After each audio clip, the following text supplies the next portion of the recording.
किन आचरण से आयु का नाश होता है?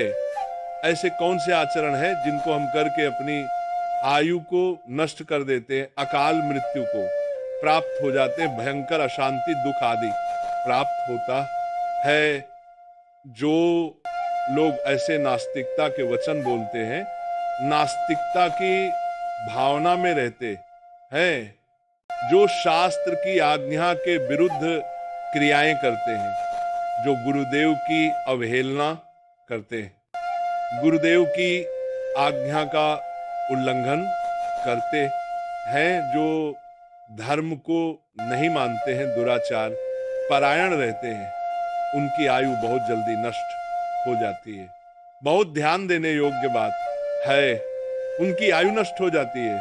कुछ लोग ऐसे होते हैं जिनका स्वभाव होता है दांत से तिनका चबाना, कपड़ा चबाना, अपने नाखूनों को चबाना, बैठ गए तिनका तोड़ रहे हैं, कुछ भी फाड़ रहे हैं, किसी का भी झूठा अनूठा बासी ऐसा अपवित्र आहार पा रहे हैं, चंचल स्वभाव, चंचल चेष्टा, बैठे पैर हिला रहे हैं, ऐसे लोगों की आयु नष्ट होने लगती है। ये शास्त्र आज्ञा बहुत ध्यान से सुने और इसको आचरण में उतारे। शास्त्र आज्ञा कर रहा है, जो संध्या काल में भोजन करते हैं, संध्या काल में मैथुन करते हैं, संध्या काल में सोते रहते हैं, उनकी आयु छेड़ हो जाती है। बहुत सावधानी पूर्वक हमें जीवन व्यतीत करना है। शास्त्र आज्ञा कर रहा है कि जो सायंकाल में शयन करता है, संध्या काल में प्रातः मध्याह्न क्षयम, इस संध्या काल में शयन करता है, भोजन करता है, मैथुन करता है, व्यर्थ का भाषण, व्यर्थ की चेष्टाएं करता है, उसकी आयु नष्ट हो जाती है। जो संध्या काल में देव आराधन, हरि आराधन, भगवत चिंतन, मंगल विधान करता है, वह अपनी आयु को बढ़ाता है, लोक परलोक में सुख को प्राप्त करता है। इसलिए ब्रह्म में सबको उठ जाना चाहिए, सय नहीं करना चाहिए। जो ग्रहण के समय में, मध्याह्न के समय में ग्रहण पर रहा है और आप सूर्य की तरफ देख रहे हैं, ठीक मध्याह्न का समय, सूर्य की तरफ देख रहे हैं, आप सूर्य की तरफ खड़े होकर लघु शंका कर रहे हैं, या सूर्य की तरफ लघु शंका कर रहे हैं, सूर्य की तरफ थूक रहे हैं, इससे आपकी आयु नष्ट हो जाएगी।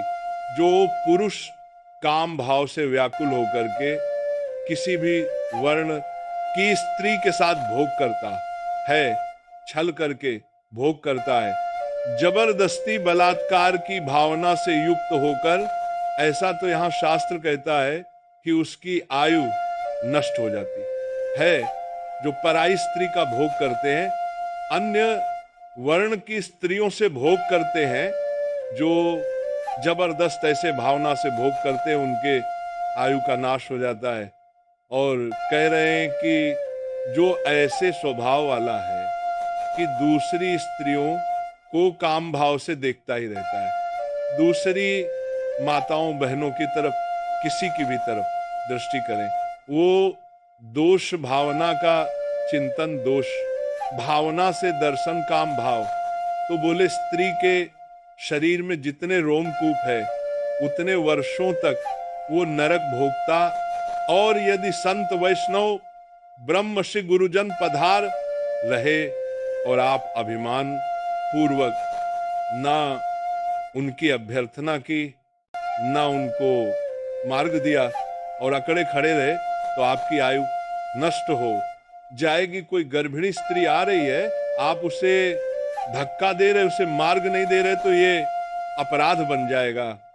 कोई दुर्बल है, वयोवृद्ध है, कोई भार लिए हुए है, आप उसे मार्ग नहीं देते, आप उसे पीड़ा पहुंचाते हैं, तो आपकी आयु नष्ट हो जाएगी। दूसरों के पहने हुए वस्त्र, दूसरों के पहने हुए पादुका, जूते, या केवल गुरुजनों की प्रसादी शिष्य या भगवत प्रसादी धारण कर सकता है।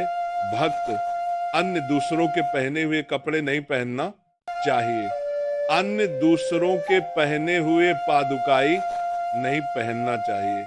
और अमावस्या, पूर्णिमा, चतुर्दशी, अष्टमी, एकादशी आदि तिथि को गृहस्थ को भी समागम नहीं करना, स्त्री समागम नहीं करना चाहिए, स्त्री सहवास नहीं करना चाहिए, ब्रह्मचर्य से रहना चाहिए। जो अमावस्या को, पूर्णिमा को, चतुर्दशी को, अष्टमी को, एकादशी को स्त्री समागम करता है तो उसकी आयु नष्ट हो जाती। दूसरों के हृदय को बेधे ऐसे कभी वचन ना बोले, क्रूरता पूर्वक कोई क्रिया ना करे जिससे किसी को नीचा देखना पड़े, ऐसी आप चेष्टा ना करें।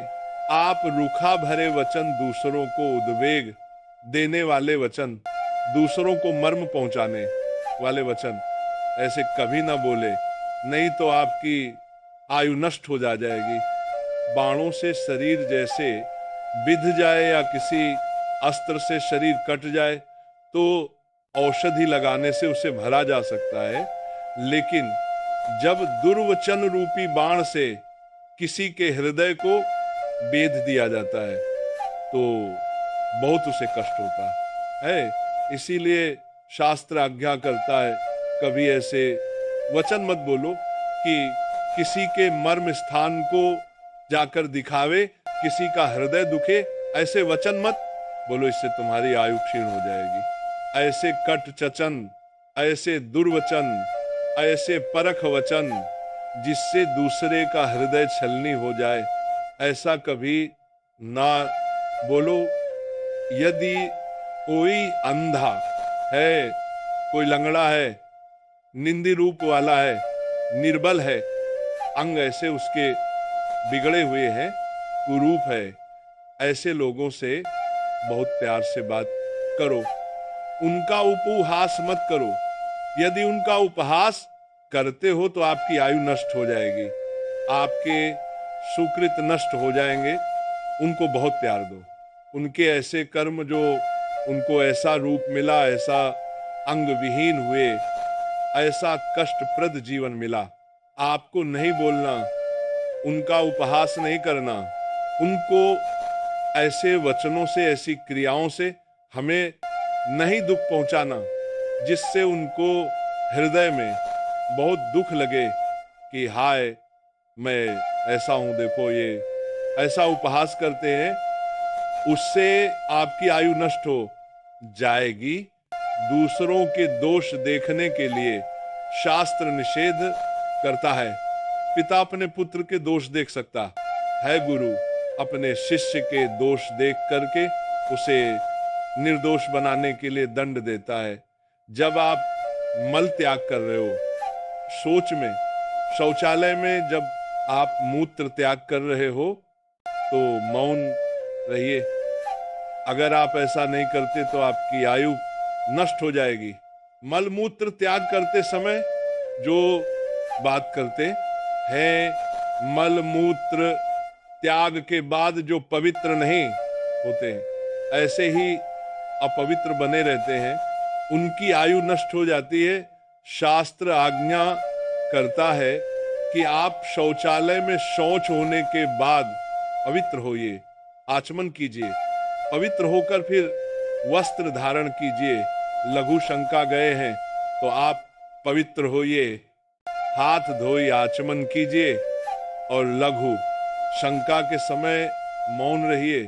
जब आप भोजन पाने जाए तो हाथ पैर मुख धो करके भगवत चिंतन करते